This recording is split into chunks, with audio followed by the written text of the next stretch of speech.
Hey everyone, and welcome back to our channel. Today, we re-journeying back in time to explore one of history's most fascinating and fearsome civilizations, Sparta. We all know the legend of the 300, but the real story of Sparta's rise and fall is even more dramatic. It's a tale of how a society built for war was ultimately consumed by its own legendary strength. So what made Sparta so powerful? It all began with a brutal and relentless training system known as the agoj.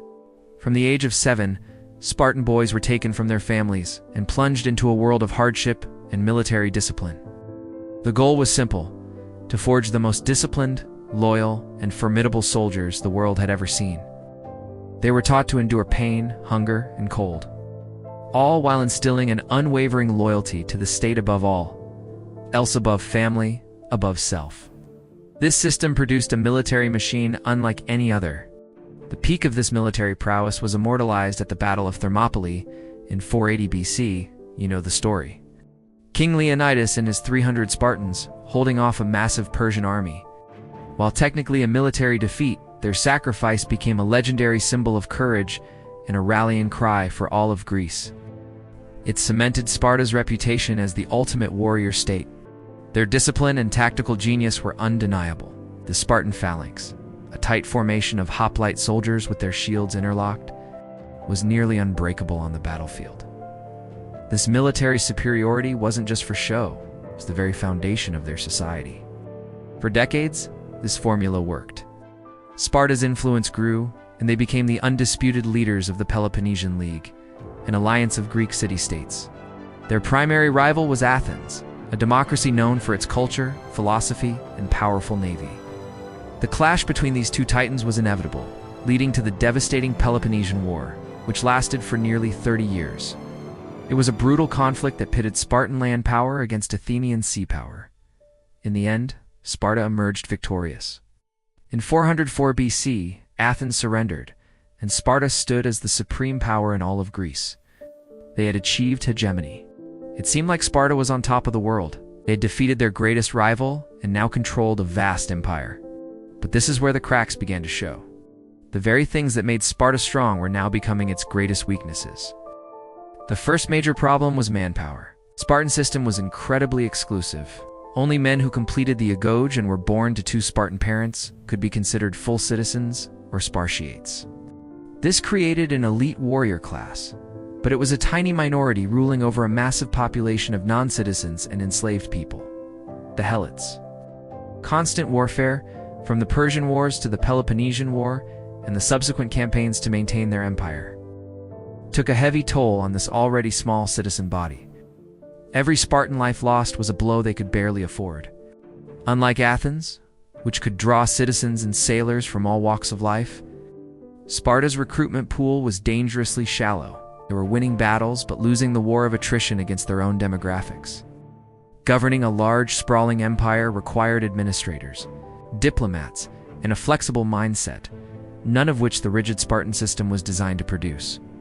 They were warriors, not governors, and they struggled to manage their new territories, often resorting to brutal suppression, which only bred more resentment. Internally, things were also starting to crumble. The rigid social structure that had ensured stability for centuries was now suffocating them. There was no room for social mobility or innovation. If you weren't born into the elite, you had no chance of ever joining it. This created a huge, disenfranchised population with little loyalty to the Spartan state. Furthermore, the immense wealth flowing in from their new empire began to corrupt the famously austere Spartan values. The ideals of equality and modest living, which were cornerstones of their society, were eroded as individuals amassed personal fortunes. Greed and ambition started to replace loyalty and discipline. The state that demanded absolute loyalty was now being undermined by the personal interests of its most powerful citizens. This internal decay and external pressure came to a head at the Battle of Leuctra. In 371 BC, Sparta faced a new, rising power, Thebes, led by the brilliant general Epaminondas. Epaminondas was a military innovator. He knew the Spartan phalanx was strongest on its right flank, so he did something radical. He stacked his own left flank with a massive 50-deep column of soldiers and charged directly at the Spartan elite. The tactic was devastating. The Spartan line broke, and for the first time in centuries, a Spartan army was decisively defeated in a pitched land battle. King Cleombrotus himself was killed. The Battle of Leuctra was a catastrophe for Sparta. It wasn't just a military loss. It was a psychological blow that shattered their aura of invincibility. The loss of several hundred Spartiates in a single day was a demographic disaster from which they could never recover. Their hegemony over Greece collapsed overnight. Allies deserted them, and their enemies, seeing their weaknesses, pounced. The Thebans even marched into Spartan territory and liberated the Helots of Messenia, who had been enslaved for centuries. This act ripped away the economic foundation of the Spartan state, crippling them permanently. In the decades that followed, Sparta became a shadow of its former self. They were reduced to a second-rate power, clinging to their local territory, but unable to project power beyond it. They tried to reform, to adapt, but it was too little, too late. The rigid system that had made them great had also made them too brittle to change. They were a relic, a living museum of a bygone era. They stubbornly held on to their traditions, but the world had moved on. The final nail in the coffin came with the rise of Macedon under Philip II and Alexander the Great, and later, the Roman Republic. Sparta tried to resist, but they were no match for these new military superpowers. In 146 BC, after a series of conflicts, Sparta, along with the rest of Greece, was conquered by Rome. They lost their independence completely. While the Romans admired Spartan history and turned the city into something of a tourist attraction for its legendary discipline, the true Spartan state, the warrior civilization that had dominated Greece, was gone forever. The story of Sparta is a powerful lesson. It shows us that strength, when inflexible, can become a fatal weakness.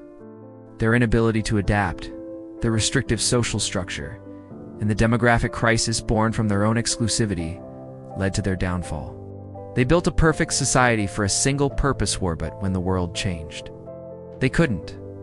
A legendary military power was ultimately weakened and destroyed not by a foreign enemy, but by its own strengths. Thank you so much for watching. What do you find most fascinating about Sparta's rise and fall?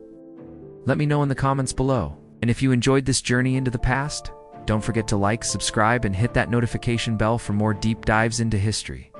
See you next time.